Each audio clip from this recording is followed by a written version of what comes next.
चलिए एक इंटरव्यू में पूछने वाला क्वेश्चन पूछता हूं जो इंटरमीडिएट लेवल तक से पूछ लिया जाता है। बताओ, बिना वेरिएबल के कोडिंग प्रोग्रामिंग पॉसिबल है? ऊपर वेरिएबल्स बनाते हैं तो हमको एरर फेस करना पड़ता है, और जिनमें एरर नहीं आता उनमें 99% चांसेस होते हैं एट द एंड हमको रॉन्ग आउटपुट मिले। मींस हमें सिर्फ 3 रूल्स को फॉलो करना है वेरिएबल्स बनाते हुए, वो भी हमें अपने कन्वीनियंस के लिए। पहला कि हमारा केस सेंसिटिव है, ये हमें ध्यान रखना है। दूसरा, और इनको जिस कंटेनर में हम रखते हैं उनको ही वेरिएबल बोलते हैं। इन शॉर्ट, जिसमें string, integer, float, complex data values रखते हैं, स्टोर करते हैं या बोले पैक करते हैं, उसी को वेरिएबल बोलते हैं। ये सारे नॉर्मल इंग्लिश वर्ड लिखने के तरीके हैं एंड ये पाइथन में केस सेंसिटिव होते हैं, इसलिए हम इससे अलग अलग टाइप के अपने वेरिएबल्स को क्रिएट कर सकते हैं। हेलो गाइस, आज है डे 5 ऑफ आवर चैलेंज। आज हम वेरिएबल्स और इंटरव्यू में पूछे जाने वाले क्वेश्चंस ओवर वेरिएबल देखेंगे। तो let's start. Hello friends, today topic is variable in Python. Variables in Python को समझने से पहले ये समझते हैं वेरिएबल्स क्या होते हैं। Variable is the type of a container which store the data. समझ नहीं आ रहा? चलिए एक एग्जांपल से समझते हैं। आप सबके घरों में किचन तो होगी ही, उसमें कंटेनर मीन्स डब्बे तो होंगे सामान रखने के लिए। फॉर एग्जाम्पल, नमक रखने के लिए, शुगर रखने के लिए, दाल एटसेट्रा रखने के लिए। और कंफ्यूजन ना हो इसलिए उस पर हम लेबल लगा देते हैं। साल्ट के डिब्बे पे साल्ट, शुगर के कंटेनर पे शुगर एंड दाल के डिब्बे पे दाल नेम लिख देते हैं। जब भी सामान बाजार से आता है, आप अपना सामान उस कंटेनर में फिल कर देते हो with the help of this labels. Similarly variable में भी हम डाटा स्टोर करते हैं, पर यहाँ पे स्टोर करने का डाटा टाइप अलग होता है। Example, string, number, float, complex और भी 3-4 तरीके के होते हैं, और इनको जिस कंटेनर में हम रखते हैं उनको ही वेरिएबल बोलते हैं। इन शॉर्ट, जिसमें string, integer, float, complex data values रखते हैं, स्टोर करते हैं या बोले पैक करते हैं, उसी को वेरिएबल बोलते हैं। हम किचन के डिब्बों पे कंटेनर में लेबल करते हैं जिससे कंफ्यूजन ना हो। सिमिलरली हम वेरिएबल पे भी लेबल्स करते हैं, वेरिएबल का नेम लिखते हैं। अपने हिसाब से कुछ भी रख सकते हैं, like x, x1, name, age, अपने कन्वीनियंस के हिसाब से लिखते हैं एंड उसी को हम वेरिएबल नेम बोलते हैं। पाइथन में या किसी भी प्रोग्रामिंग लैंग्वेज में वेरिएबल क्रिएट करना आना चाहिए। बिना क्रिएट किए प्रोग्राम लिखना पॉसिबल नहीं है, बिकॉज हम अपना डाटा बिना स्टोर किए कैलकुलेशन इजी वे में नहीं कर सकते। चलिए एक इंटरव्यू में पूछने वाला क्वेश्चन पूछता हूं जो इंटरमीडिएट लेवल तक से पूछ लिया जाता है। बताओ, बिना वेरिएबल के कोडिंग प्रोग्रामिंग पॉसिबल है? और यदि पॉसिबल है तो फिर हम वेरिएबल क्यों बनाते हैं, एंड यदि पॉसिबल नहीं है तो क्या एरर आएगा? चलिए आप भी अपना आंसर मुझे कमेंट करके बता दीजिए। 95% times student answers that coding is not possible without variable, but the student answer is wrong. Answer is yes, we can do, but the coding complexity increases several times if we not use the variable. चलिए example से समझते हैं। मैंने एक variable बनाया, जैसे आपको video में दिख रहा है, x is equal to hello everyone, and इसके लास्ट में मुझे ऐड करना है subscribe my channel, like this video, share this video, leave comment on this video, और हर एक इससे पहले मेरा आना चाहिए हेलो एवरीवन। यदि हम x वेरिएबल नहीं बनाते तो बार बार हमें लिखना पड़ता hello everyone subscribe my channel, hello everyone like this video, hello everyone share this video. तो हमें बार बार हेलो एवरीवन लिखने में टाइम वेस्ट करना पड़ता है एंड थोड़ा कंफ्यूजिंग भी हो जाता है यदि ज्यादा बड़ा प्रोग्राम लिख रहे हो।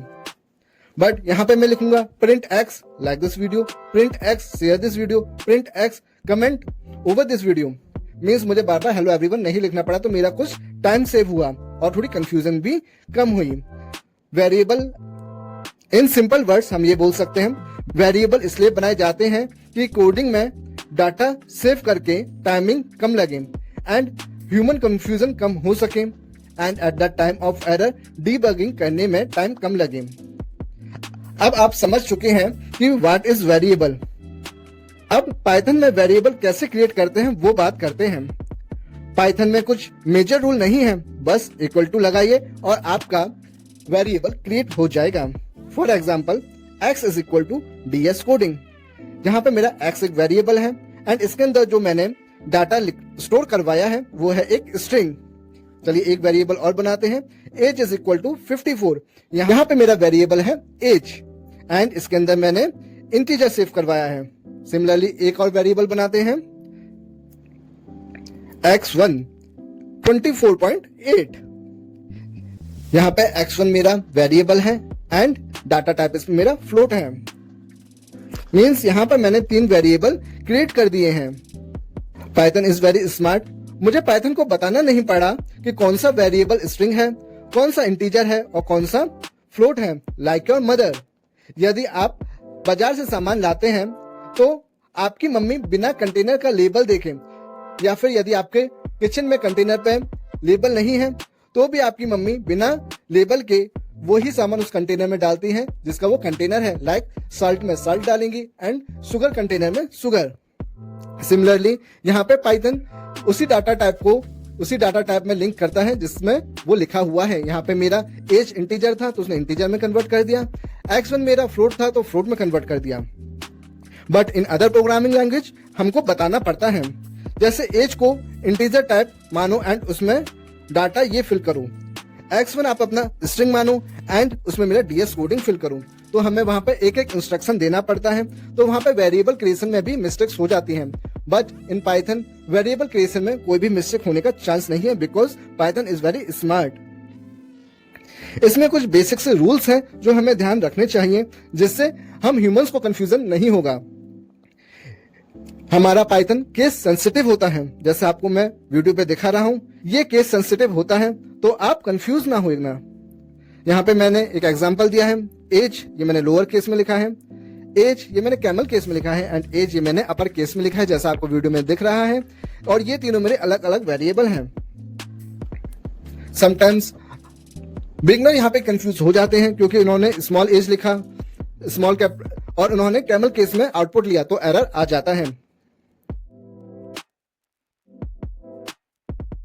हम इसमें अल्फा न्यूमेरिक भी लिख सकते हैं, x1, x2, x3। ये हमारे जब बहुत सारे वेरिएबल्स बनते हैं तब काफी हेल्पफुल हो जाता है, क्योंकि मशीन लर्निंग में 20, 30, 40, 50 बहुत सारे वेरिएबल्स क्रिएट होते हैं, तो हम इसे नंबरिंग की हेल्प से जल्दी आइडेंटिफाई कर लेते, जिससे डीबगिंग इजी हो जाती है।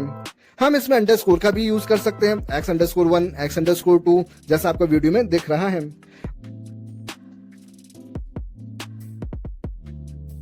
बट हम इसमें न्यूमेरिक अल्फा नहीं लिख सकते, मींस पहले नंबर फिर अल्फाबेट्स नहीं लिख सकते और ना ही नंबर से अपना कोई भी वेरिएबल क्रिएट कर सकते हैं। मींस हम इसमें 1, 2, 3 इक्वल टू करके नहीं बना सकते और ना ही 1x, 2x, 3x नहीं बना सकते, हमारे आउटपुट में एरर आ जाएगा।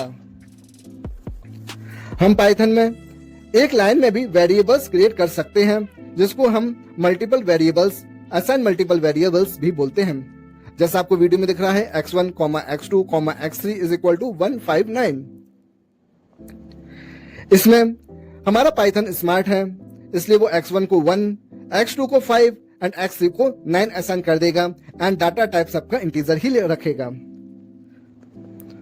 पर पाइथन के अंदर कुछ प्रीफिक्स कीवर्ड्स होते हैं जिसको हम यूज नहीं करते, like for, if, else, elif, print, def etcetera. आपको लिस्ट आपके स्क्रीन पे पूरी मिल जाएगी।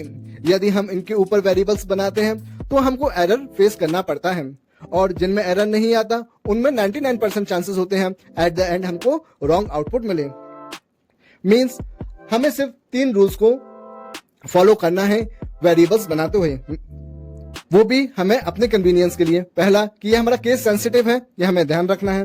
दूसरा, ये हम अल्फा न्यूमेरिक या फिर अंडरस्कोर के साथ में वेरिएबल्स बना सकते हैं एंड आप न्यूमेरिक अल्फा या न्यूमेरिक के साथ नहीं बना सकते। एंड लास्ट थर्ड वन, जो मेरे कीवर्ड्स हैं उनको मुझे नहीं बनाना है एज अ वेरिएबल। जाने से पहले हम बात कर लेते हैं कि हमारा जो केस सेंसिटिव है उसको हम कितने टाइप से यूज कर सकते हैं। यहाँ पे मैं वेरिएबल बना रहा हूं नेम एज के नाम से, जैसा वीडियो में दिख रहा है। पहला मैंने बनाया लोअर केस में, जिसको हम फ्लैट केस भी बोलते हैं, name case is equal to name age is equal to. Second बनाया अपर केस में, name age equal to. Third one बनाया कैमल केस में, इसमें मेरा फर्स्ट वर्ड स्मॉल रहेगा, उसके बाद के जितने भी मेरे वर्ड्स आएंगे उन सबको मैं कैप्स रखूंगा। जैसे नेम का एन स्मॉल है, एज का ए कैपिटल है एंड आगे और कुछ भी होता, फॉर एग्जांपल जेंडर, तो मैं इसका जी भी कैपिटल रख देता। थर्ड वन है पास्कल केस, पास्कल में सारे फर्स्ट वर्ड मेरे कैपिटल होंगे, बाकी के स्मॉल। फॉर एग्जांपल जैसा आपको दिख रहा है नेम एज, नेम का एन कैपिटल है और एज का ए कैपिटल है। And last one snake case, my name के बीच में अंडरस्कोर का मैंने यूज कर लिया है। ये सारे नॉर्मल इंग्लिश वर्ड लिखने के तरीके हैं एंड ये पाइथन में केस सेंसिटिव होते हैं, इसलिए हम इससे अलग अलग टाइप के अपने वेरिएबल्स को क्रिएट कर सकते हैं। चलिए अब आप समझ चुके हैं what is variable, how we create variable in Python and rules to create the variable in Python. मिलते हैं नेक्स्ट वीडियो में। जब तक ये वीडियो अपने फ्रेंड्स को शेयर करिए एंड लाइक करिए एंड मोस्ट इंपॉर्टेंट थिंग, सीखते रहिए, प्रैक्टिस करते रहिए। See you in the next video.